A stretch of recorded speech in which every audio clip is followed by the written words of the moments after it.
Magandang umaga po sa inyong lahat.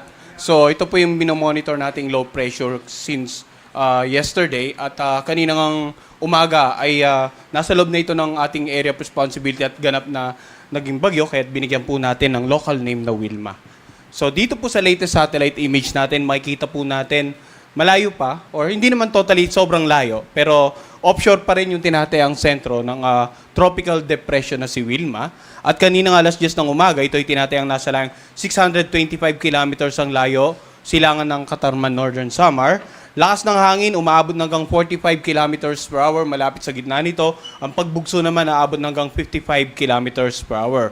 Kumikilos sa direksyong west-southwest, sa bilis naman na 20 kilometers per hour. So yung tinatayang lawak ng bagyo, in terms of yung lakas na hangin, ay umaabot ng 200 kilometers mula sa sentro nito. At dahil 625 kilometers pa ang layo, so wala pa itong direktang epekto. Bagamat yung distansyang yan ay inaasahan natin sa mga susunod na araw.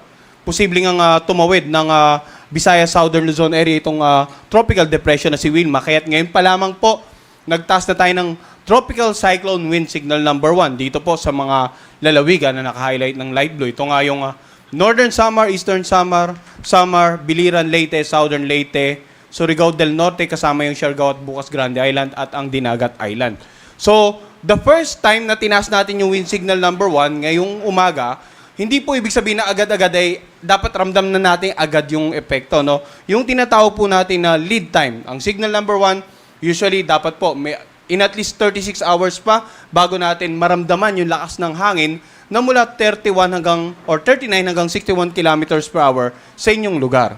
So, yung palugit na oras, yung around 36 hours bago pa natin maramdaman yung actual epekto ng bagyo sa mga lugar na binanggit natin, ito po ay sapat na oras para makapaghanda po tayo.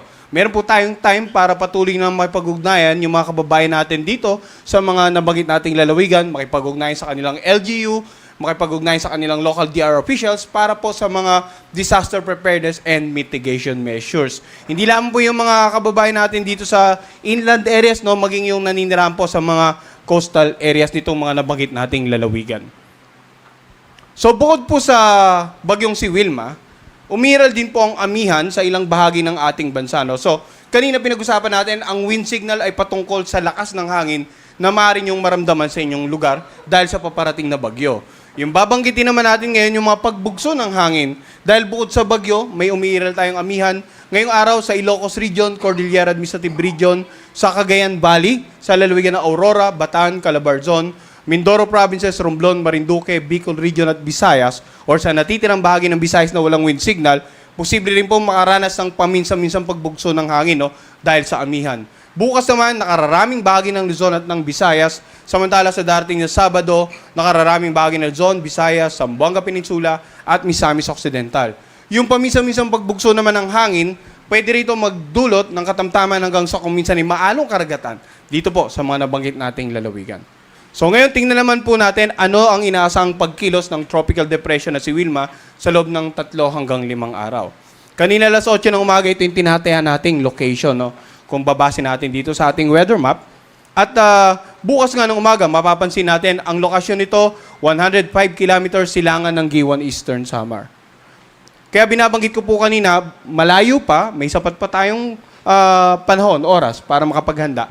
Bukas ng umaga, bagamat offshore, pero mapapansin natin, halos malapit na po sa kalupaan nga ng ating bansa. At kung titingnan natin sa forecast track, sa possibly bukas ng gabi, dito sa southern part ng Eastern Samar, pwedeng maglandfall or dito sa Giwan or maybe sa Dinagat or any of the Siargao and Bukas Grande Island. Tingnan natin kasi yung area of probability din do. So kung titingnan po natin sa forecast track, itong center track, iyon yung binibigyan natin ng location. No? So pagdating ng Sabado ng umaga, nandito sa coastal waters ng Inupacan, Leyte, and then pagdating naman ng Linggo ng umaga, dito sa may bandang Castellana, Negros Occidental na, tinatayang sentro. And then sa Lunes ng umaga, bandang coastal waters ng Cuyo, Palawan.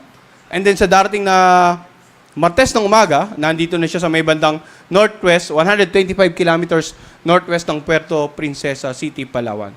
So tingnan natin, no, yung mga location na ito, yung mga points na ito, yung sentro lamang po ang pinag-uusapan natin dyan. Kanina binanggit natin 200 kilometers ang lawak ng bagyo. So, pag nag-plot po tayo ng distansya mula sa sentro, yun yung reason kung bakit marami tayong mga areas na may wind signal at posible pang madagdagan habang patuloy na lumalapit ang bagyo dito nga sa Visayas area. At habang tumatawid po, patungo na Southern Luzon area.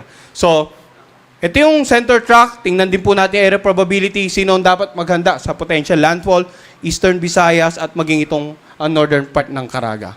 And then generally, in terms of overall effect ng bagyo, regardless of landfall by sentro, tatawid, or sasakupan kayo ng bagyo, lahat po ng babanggitin nating mga may wind signal, lalong-lalo sa mga susunod nating tropical cyclone bulletin.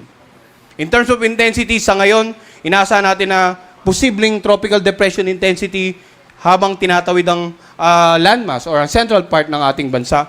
Pero yun nga, every 6 hours, magbibigay po tayo ng update in terms of progress or development, kung magkakaroon bang pagbabago sa direksyon, lakas na inaasahan habang lumalapit ito sa ating bansa. Ngayon, pag-usapan naman po natin yung pag-ulan na dala ng bagyong si Wilma. So ito pong color coding na nakikita natin is different from the color coding na pinakita natin kanina because wind signal po yung pinag-usapan kanina, lakas ng hangin. Ngayon naman po, ito naman po ay dami ng ulan. So mapapansin natin, simula ngayong araw hanggang bukas ng tanghali, yung around 100 to 200 millimeters of rain nasa silangang bahagi ng Bikulan at ng Eastern Visayas. Ito yung unang may expose sa mga ulap na posibleng magdulot ng maraming pag-ulan habang paparating ang bagyong si Wilma. And then itong naka-highlight ng dilaw, 50 to 100 millimeters of rain. 50 to 100 millimeters of rain. So, makikita natin, generally, Southern Luzon, Visayas, at even portions of Mindanao, may significant amount of rains ngayong araw hanggang bukas. Samantala, bukas naman ng hapon, hanggang sa Sabado ng hapon, mapansin natin, mas dumami na yung more, at around 100 to 200 millimeters of rain dito nga sa Bicol region and most parts of the Visayas area. Habang mapapansin natin, may mga bahagi pa rin ng Mindanao ang may 50 to 100 millimeters of rain. Sa darating naman na Sabado ng hapon hanggang Linggo ng hapon, mapapansin natin yung pag-shift ng mas maraming hangin.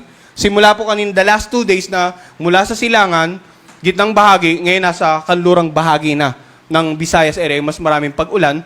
But meron pa rin significant amount of rain sa nakararaming bahagi ng Southern Luzon at ng Visayas. So yung mga pag-ulan pong dala ng bagyong si Wilma ay posibleng magdulot ng mga pagbaha sa mga mababang lugar. Pagbaha sa mga komunidad na malapit po sa mga waterways or ilog, dahil either mag-ulan sa inyong lugar, tumaas ang level ng ilog, at yun nga, magdulot ng pagbaha, umapaw po yung tubig, or magkaroon ng pag-ulan sa mga karatig lalawigan, umapaw ang kanilang ilog, at nagkataon na yung agos ay papunta sa inyong lalawigan. So dapat yung monitoring natin ng mga pagbaha sa low-lying areas at sa mga komunidad malapit sa ilog ay very vigilant po ang monitoring natin. In terms of landslide, sa mga lugar na malapit po sa paanan ng mundo, maging alerto rin po. Samantala, dahil nga sa amihan at sa paparating na bagyo, may nakataas po tayong gale warning. Ang gale warning naman po ay patungkol sa lagay ng alon ng karagatan. Pag meron po tayong weather system na umiral. Sa ngayon, ito pong mga karagatan sa paligid ng Northern Luzon, sa silangang bahagi ng Central at Southern Luzon, at maging ilang bahagi ng Eastern Visayas, inaasahan nating magiging maalon hanggang sa napakaalon. Hanggat maaari, wag na po munang pumalawot ang anumang uling sakyang pandagat dyan para maiwasan po yung peligro ng matataas sa pag-alon. At asahan po natin, habang lumalapit yung bagyo, magiging maraming lugar na di sa Visayas and Southern Luzon area ang posible pong maging maalon hanggang sa napakaalon as the weekend approaches. So patuloy po tayo magbibigay ng update sa bagyong si Wilma every 6 hours sa ngayon.